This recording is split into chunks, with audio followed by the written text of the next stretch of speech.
When you hear the name Marie Kondo, chances are your mind jumps straight to those perfectly folded t-shirts, right? But what happens when you take that life-changing magic and apply it to the modern workplace? In this explainer, we're diving deep into joy at work. Her team up with organizational psychologist Scott Sonenshein to see how we can tidy up our entire professional lives. So the book kicks off with a question that, I gotta say, might hit a little too close to home. Is your desk just buried under documents? Does your inbox fill you with a special kind of dread? Are you just wondering if there's any way to get some order back into your job, your career, your life?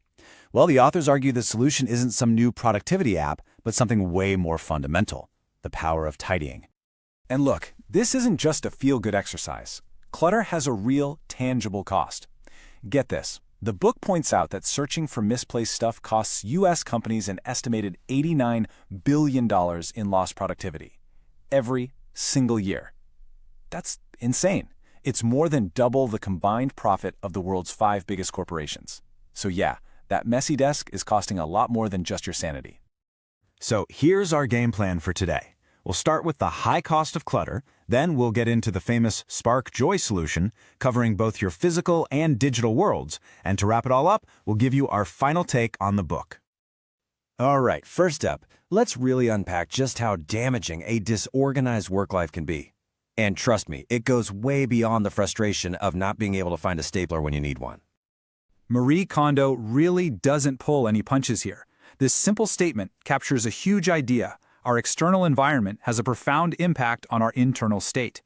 The book argues that those piles of paper and that overflowing inbox, they're really just physical manifestations of a deeper professional unease. And they've got the science to back this up. Studies actually show that being surrounded by too many things increases cortisol. That's our primary stress hormone. A messy environment literally taxes your brain, making it way harder to focus. And here's the kicker. It can even harm your professional reputation. Turns out, colleagues tend to view tidier people as more competent and trustworthy. Who knew? Okay, so the problem is crystal clear. But what in the world do we do about it? Well, this is where the book introduces its famous, and sometimes controversial, core philosophy. The KonMari Method isn't just about throwing things away. It's a fundamental mindset shift. Instead of focusing on what to discard, you flip the script and focus on what to keep. The selection criterion is simple but profound. Does this item spark joy? The whole point is to create an environment filled only with things that support and energize you. Of course, let's be real. A spreadsheet or a company stapler probably isn't going to spark joy in the traditional sense. The book gets that. It cleverly adapts the concept for the office with 3 questions. Does it spark joy directly, like a favorite pen or a family photo? Does it provide functional joy by making your work easier? Or does it lead to future joy, like that dull project report that's going to help advance your career? And this is so important. The real goal here isn't to achieve some minimalist, sterile ideal you saw in a magazine. It's a journey of self-discovery to figure out what kind of environment allows you to do your best work. For some, that might be a clean desk. For others, it might look like organized chaos. Tidying helps you to find that for yourself. Okay, theory's great. Let's get practical. The book frames tidying not as a daily chore, but as a one-time, life-changing event it calls a tidying festival. Let's see how this applies to your physical workspace. Now, the method is super strict about this. There's a specific, unchangeable order. You start with books, move to the dreaded papers, then tackle kimono, that's miscellaneous items like office supplies and cables, and finish with the most difficult category, sentimental items. So why the strict order? It's designed to hone your decision-making skills, starting with easier items before you get to the emotionally charged ones. When it comes to papers, the book offers this radical piece of advice: discard everything. Now, this isn't literal, of course. It's a mental reset. You approach your paper piles with the mindset that you'll get rid of it all and only rescue the documents that are absolutely essential. This forces you to justify what you keep rather than what you discard. And to prevent those paper piles from returning, the book offers a super simple system. First, sort all your papers into just 3 categories. Second, store them vertically in file folders, not in horizontal stacks, so you can see everything at a glance. And third, create a single pending box for anything that needs action. This simple system stops paper clutter before it even starts.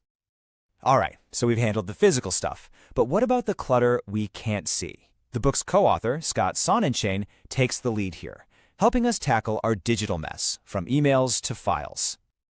Are you a constant email checker? The book argues this is a major productivity killer, leading to high stress and constant distraction. The solution? Establish email office hours. Set specific, scheduled times to process email, and for the rest of the day, turn it off. This allows for deep, focused work, which can dramatically boost your output. Scott Sonenshein puts it perfectly. Email is one of many tools to get your job done, but it is not the work itself. We often act as if managing our inbox is our job. It's not.